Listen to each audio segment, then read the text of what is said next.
لله رب العالمين وبه نستعين على أمور الدنيا والدين نصلي ونسلم على الحبيب الكريم نبينا وسيدنا محمد الأمين وعلى آله وصحبه وذرياته وأمته إلى يوم الدين أما بعد فنشهد أن لا إله إلا الله وحده لا شريك له ونشهد أن محمدا عبده ورسوله الذي لا نبي بعده فيا عباد الله أحباب الله وأحباب رسوله صلى الله عليه وسلم أوصي نفسي وإياكم بتقوى الله فقد فاز المتقون فلا تموتن إلا وأنتم مسلمون فقال تعالى يا أيها الذين آمنوا اتقوا الله حق تقاته ولا تموتن إلا وأنتم مسلمون. Hadirin jamaah Jumat rahimani wa rahimakumullah. Alhamdulillah kita mengawali Jumat ini dengan bersyukur kepada Allah Subhanahu wa taala. Kita masih diberikan kesempatan dan kekuatan untuk beriman kepada Allah dan menunjukkan keberimanan kita kepada Allah itu dengan menunaikan ibadah Jumat berjamaah di pekan pertama di bulan Rabiul Akhir 1446 Hijrah bertepatan dengan 4 Oktober 2024 Masehi. Semoga Jumat ini dijadikan oleh Allah Subhanahu wa taala sebagai Jumat terbaik dari sekian Jumat yang pernah kita tunaikan. Hadirin, ada salah satu hadis yang diriwayatkan oleh satu sahabat mulia di antara pencari ilmu yang sangat giat memburu hadis-hadis dan sunnah Nabi Muhammad sallallahu alaihi wasallam, sekalipun beliau masuk Islam setidaknya kurang lebih 3 tahun sebelum Nabi wafat. Sahabat ini bernama Abdurrahman bin Sakhar yang kelak kemudian digelari dengan nama kunyah Abu Hurairah.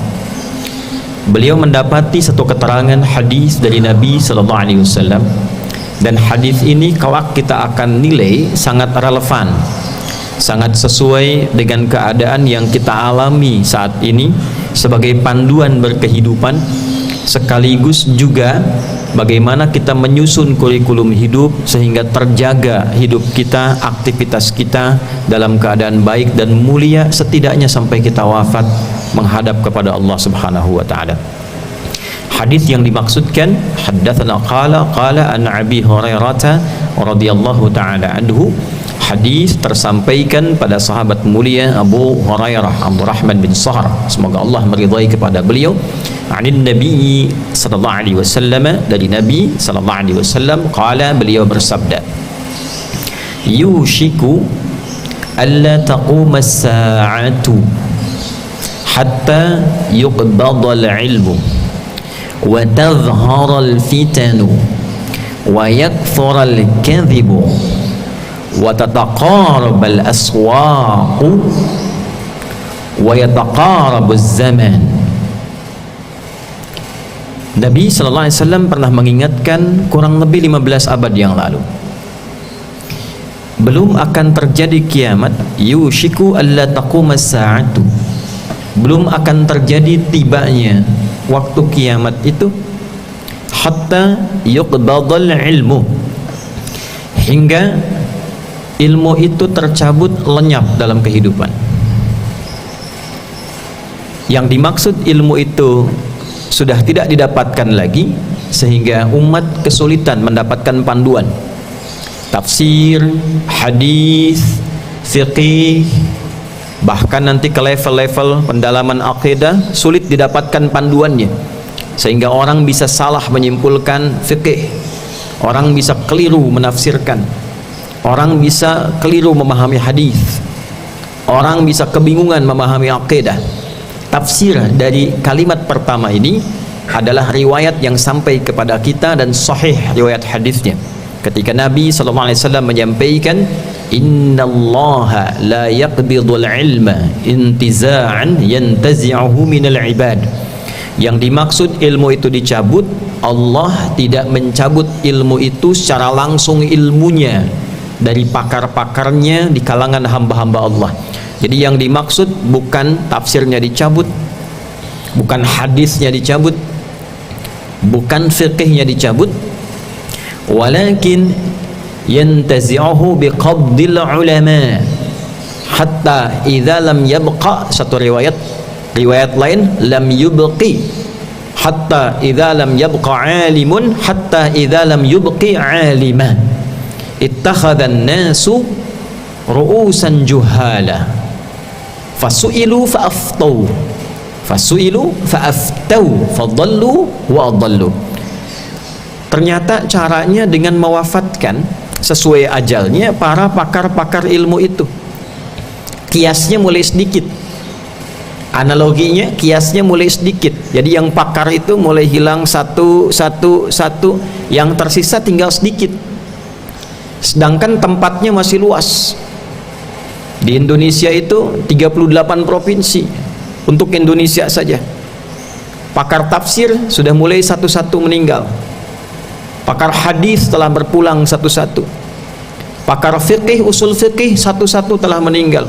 Kalau kita urut daftarnya sudah ketahuan, 1, 2, 3, Kiai A, Kiai B, Kiai C, Habib A, Habib C, Alim A, Ustadz C. Tinggal sedikit. Terkumpulnya di satu tempat belum tentu bisa diakses. Ya. Nah ini kalau sudah menyedikit, muncul kemudian ittakhadhan nasu ru'usan juhala. Banyak masyarakat kemudian mendapatkan informasi dari orang-orang yang tidak jelas. Nah, ini tafsir hadis dengan hadis namanya. Mulai muncul orang-orang tidak jelas, latar belakangnya tidak jelas, tiba-tiba menjadi ustaz, tiba-tiba menjadi kiai, tiba-tiba bisa berfatwa tentang agama. Dan hadis itu menyatakan, menariknya itu sering diminta. Fasu'ilu, sering diminta pendapat, diminta pandangan, diminta berfatwa, diminta memberikan kritik, diminta memberikan reaksi, ya, terhadap masalah agama. Fa'aftau, maka memberikan pandangan orang itu, ya. Fadallu wa adallu, dia memberikan pandangan, memberikan reaksi, memberikan fatwa, maka isinya menyesatkan, isinya keliru, dan orang-orang pun ikut keliru. Nah, itu tanda pertama. Kalau pas waktu kiamatnya habis semua. Menjelang waktu-waktu ketanda akhir, jangan diartikan besok terjadi, tidak, karena hitungan Allah itu beda dengan kita. 1 tahun dalam hitungan Allah bisa 1000 tahun, bisa ukurannya 50.000 tahun. Tapi intinya ada kondisi saat kita berkehidupan, situasinya berbeda di setiap masanya. Saat Nabi pertama diutus, Nabi Muhammad SAW, itu komen Al-Qur'annya langsung jelas, iqtarabatis sa'atu wansyaqqal qamar. Quran surah Al-Qamar. Ya. Kiamat sudah semakin mendekat, bulan sudah terbelah. Mukjizat Nabi Muhammad SAW itu diantaranya membelah bulan, lalu disatukan kembali. Nah, itu sudah tanda bahwa Nabi itu Nabi akhir zaman. Artinya zaman terakhir yang dikirimkan Rasul sampai kehidupan berakhir. Jadi ketika Nabi diutus itu sudah akhir zaman. Nabi akhir zaman, kita ini hidup di akhir zaman. Nabi diutus, Quran sudah memberikan satu keterangan, kiamat sudah dekat. Tapi sekarang sudah 1500 tahun kurang lebih. Karena hitungan Allah dengan kita berbeda. Hukum Allah yang berlaku dengan kita berbeda. Ditetapkan hukum dunia, tetapkan hukum akhirat, tetapkan hukum bumi, tetapkan hukum langit, tetapkan kecepatan udara, kecepatan suara. Itu hitungannya bisa berbeda. Astronot yang ada di langit dengan lapisan-lapisan tertentu, dengan kita yang tinggal di bumi, itu bisa berbeda hitungan waktunya. Apalagi kalau kita bicara tentang aspek-aspek ghaib, masalah agama. Tapi yang kita perlu garis bawahi dalam catatan ulama hadis adalah fenomenanya.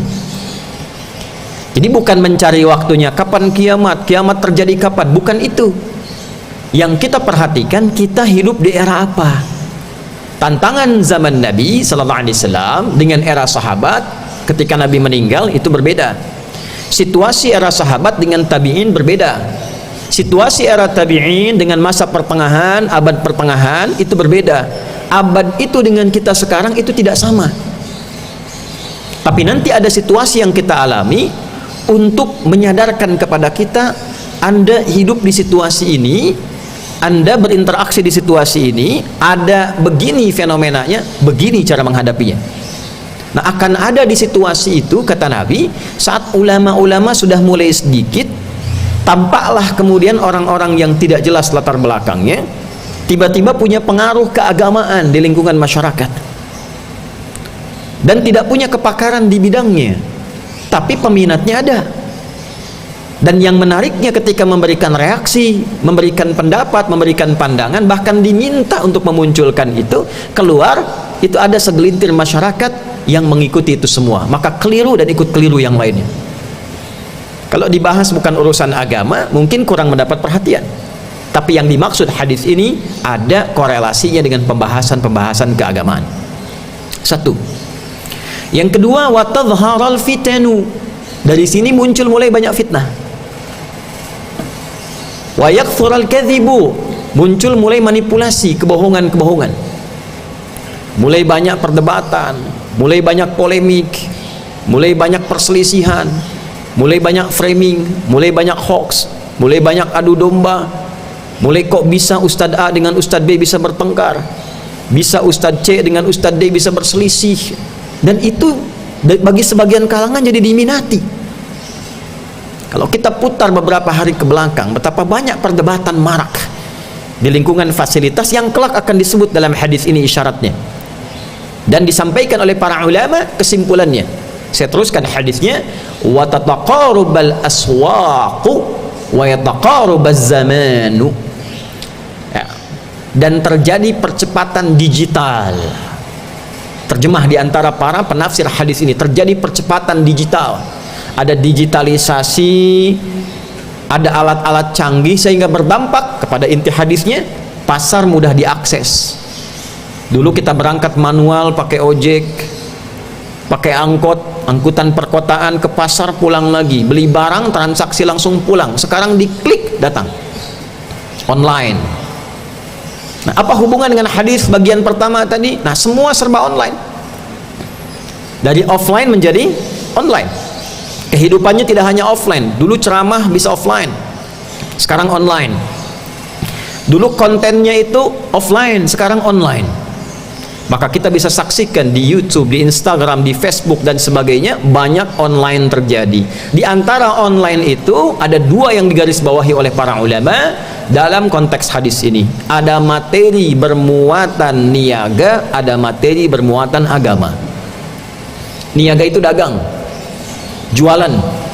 Taqarubul aswaq, taqarubuz zaman. Waktunya makin terasa cepat. Tadinya pergi ke Amerika jauh sekali, sekarang diklik berita di Amerika sampai.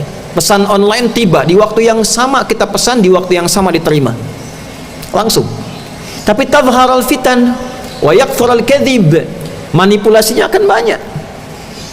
Tiba-tiba ada jualan framing, Ustadz A promosi jualan C barangnya, padahal ustadznya tidak pernah tahu. Teknologinya berkembang, ada AI, artificial intelligence, suara dimirip-miripkan, frekuensinya didekat-dekatkan, seakan mirip, digambarkan tampilan ustadznya. Ustadz A jualan garam ruqyah, padahal tidak pernah A ini berbicara tentang garam ruqyah. Ustadz B promosi minyak wangi begini begitu, tapi tidak pernah ada korelasinya. Bisa terjadi demikian. Nah, itu yang dimaksud hadis ini. Ada yang digunakan perangkat online untuk menipu, kejahatannya bertambah, fitnahnya makin banyak. Itu aspek niaga. Ada aspek agama, sama persis. Akan muncul konten-konten ditampilkan, para kontainer produsen konten, upload ini, upload itu, tak peduli yang ditampilkan itu apa bentuknya, yang penting subscribernya banyak, yang penting peminatnya banyak. Tidak melihat apakah ini berdampak pada perselisihan, apakah mengalir pada fitnah, apakah mengalir pada manipulasi. Bahkan ayat-ayat beberapa turun untuk mengingatkan peristiwa itu. Wa idza ja'ahum amrun minal amni awil khaufi adza'u bih. Ada satu peristiwa yang terjadi di era Nabi. Ada satu pihak yang kalau melihat Nabi itu diburu, dicari. Kira-kira yang bisa jadi konten apa? Satu kali Nabi keluar dari rumahnya sallallahu alaihi wasallam, masuk ke dalam masjid dalam wajah yang tidak biasa. Maka produsen konten ini senang melihat itu. Dia keluar bawa pasir, dia lempar-lemparkan di tangannya begini. Lalu dia katakan, Nabi telah menceraikan istri-istrinya, Muhammad telah menceraikan istri-istrinya. Maka Umar yang melihat itu lantas kemudian meluruskan itu dan mengatakan, tidak benar, Rasulullah tidak menceraikan istri-istrinya, Rasulullah tidak menceraikan istri-istrinya. Maka turunlah Quran surah keempat An-Nisa di ayat 83 itu, wa idza ja'ahum amrum minal amni awil khaufi adza'u bi. Perhatikan, idza bertemu dengan fi'il madhi maknanya mudhari'. Al-ibratu bi umumil lafzi la bi khususis sababi. Kalau ada idza ketemu dengan fi'il madhi maknanya mudhari. Kalau ada idz bertemu dengan fi'il mudhari maknanya madhi. Artinya apa? Peristiwa itu dimungkinkan terjadi lagi di masa depan.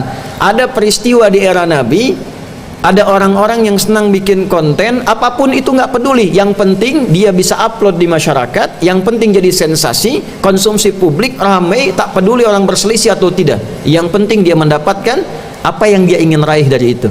Dulu di zaman Nabi ada itu, kelak di era yang lain kemungkinan bisa terjadi.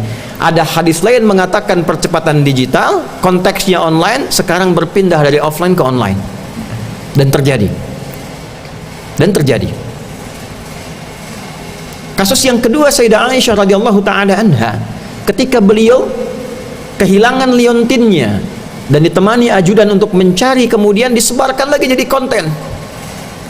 Dan lahirnya fitnah, tuduhan yang tidak pantas, fahisyah.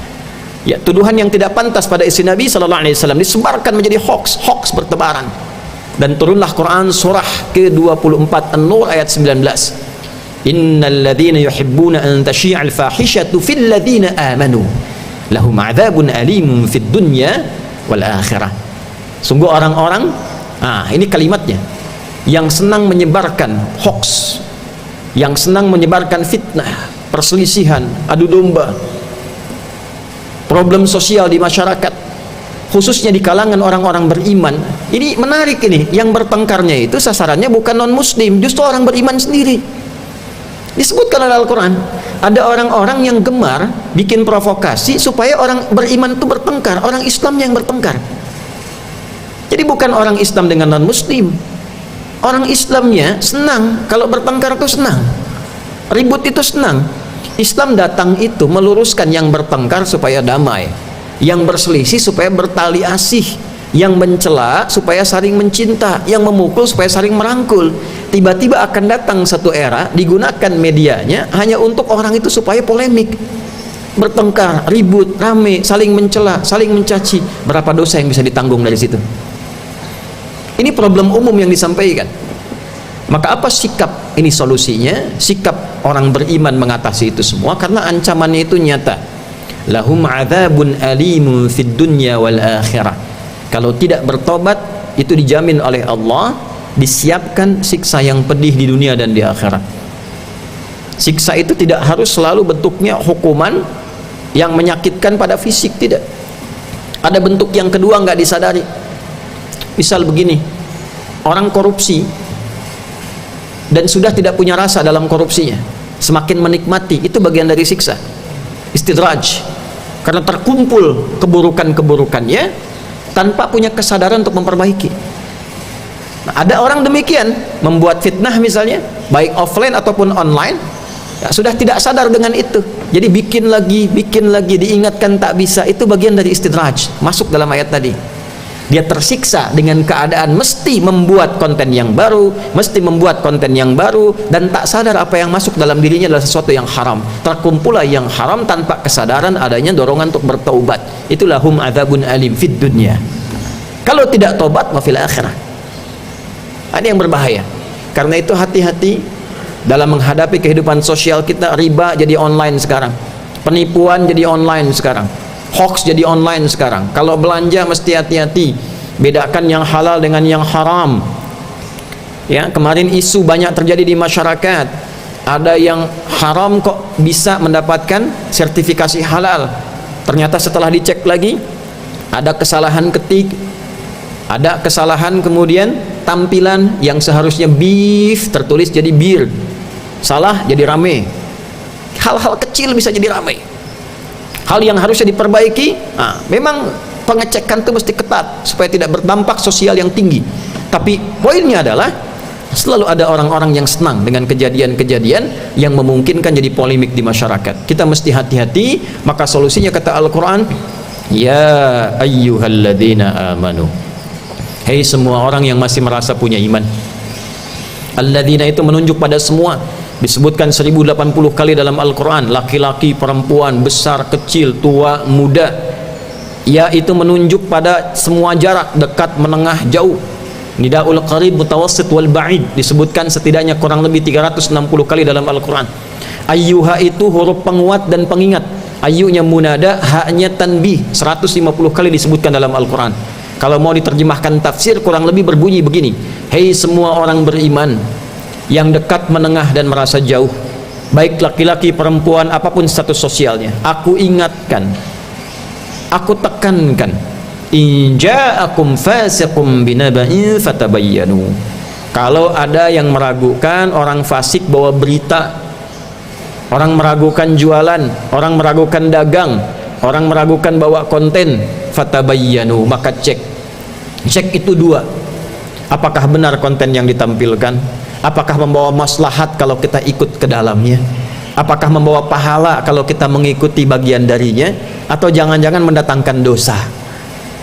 Karena itulah kemudian penting kita ketahui hal-hal yang tidak baik. Kalau benar menjadi ghibah, kalau salah menjadi fitnah. Kalau peluang dosanya tinggi, kita jauhi. Kalau ada kebaikannya, kita ikuti. Alat-alat sekarang yang modern bukan berarti buruk semua. Kita bisa upload sehari ayat Quran, kita bisa upload dalam sehari satu hadis Nabi. Bikin program, hari ini saya pengen upload tentang cara makannya Nabi selama sepekan, ayatnya, hadisnya, ayatnya, hadisnya. Ada orang lihat, dipraktekkan, dapat pahalanya. Jadi alat bergantung pada penggunaannya. Tapi Nabi mengingatkan jauh-jauh hari akan ada yang menggunakan perangkat-perangkat itu menuju perbuatan maksiat. Sehingga satu, hati-hati dalam mencari guru. Cari orang-orang yang capable di bidangnya, kualifikasinya sesuai dengan apa yang Nabi sampaikan. Imam Nawawi menyimpulkan 4 bagian. Wala yata'allamu illa mimman takamalat ahliyatuhu wa dhaharat diyanatuhu wa tahaqqaqat ma'rifatuhu wa ishtaharat siyanatuhu. Kalau ingin cari guru, satu, cari yang pakar di bidangnya. Lihat kemampuannya, lihat ada sanad gurunya tidak, pada siapa dia belajar, pada siapa lagi dia belajar. Kemudian yang kedua, lihat bagaimana ketakwaannya, salatnya bagaimana, baca Qur'annya bagaimana, puasanya bagaimana. Yang ketiga, lihat ma'rifatnya, kenal Allah atau tidak, kenal dirinya atau tidak. Yang keempat, lihat akhlaknya, bagaimana perilakunya, bagaimana kemuliaannya. 4 ini kalau ditemukan, jaga dengan baik. Karena itulah yang kemudian disifati diantaranya dalam pemahaman hadis Nabi SAW sebagai warathatul anbiya. Selebihnya semoga Allah menjaga kita semua dalam kebaikan, memberikan petunjuk dalam kemuliaan, dan semoga Allah memberikan satu taufik yang luas kepada kita dari Jumat ini sehingga dapat membuka lembaran baru untuk saling mendoakan siapapun dia. Kepada non muslim pun kita doakan, apalagi kepada orang Islam, jangan sampai kita membangun garis permusuhan.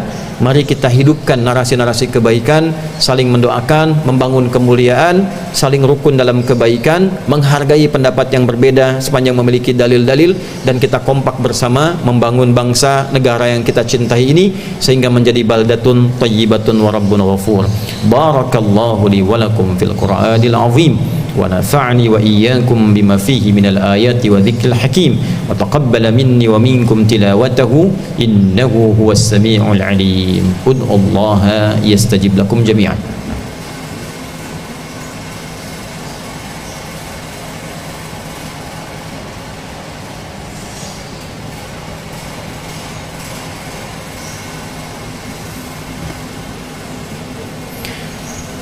Alhamdulillah wassalatu wassalamu ala rasulillah wa ala alihi wa sahbihi wa mawalah wa ba'd.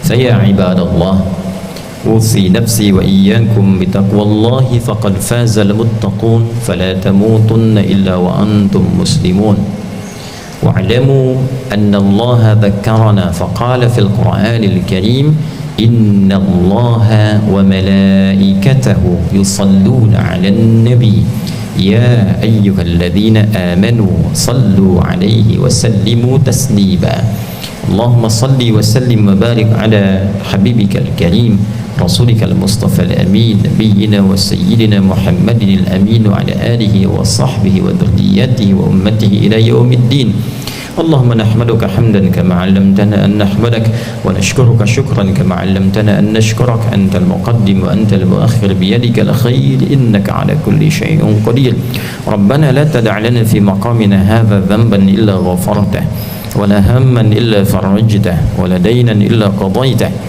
ولا مريضا إلا شفيته ولا حاجة من حوائج الدنيا والآخرة فيها لك رضا وفيها لنا الصلاح إلا قضيتها يا أرحم الراحمين اللهم بارك لنا جميعا في هذه الجمعة يا أرحم الراحمين كما جعلت هذه الجمعة مباركة اللهم اجعلنا في كل خير واجمعنا يا الله في كل خير واحفظ بلادنا واجعل بلادنا أندونيسيا بلدة طيبة وأنت ترضاها واهدي أمراءنا ورؤساءنا يا أرحم الراحمين ليهتدوا إلى هدايتك واحفظ علماءنا واجعلهم مخلصين لك الدين يا أرحم الراحمين Ya Allah, jangan biarkan ada pendosa kecuali Engkau ampuni seluruh dosa-dosanya. Bila ada yang gelisah, mohon tenangkan hatinya. Bila ada yang terlilit utang piutang, mohon berikan rezeki yang dapat melunasi utang-utangnya.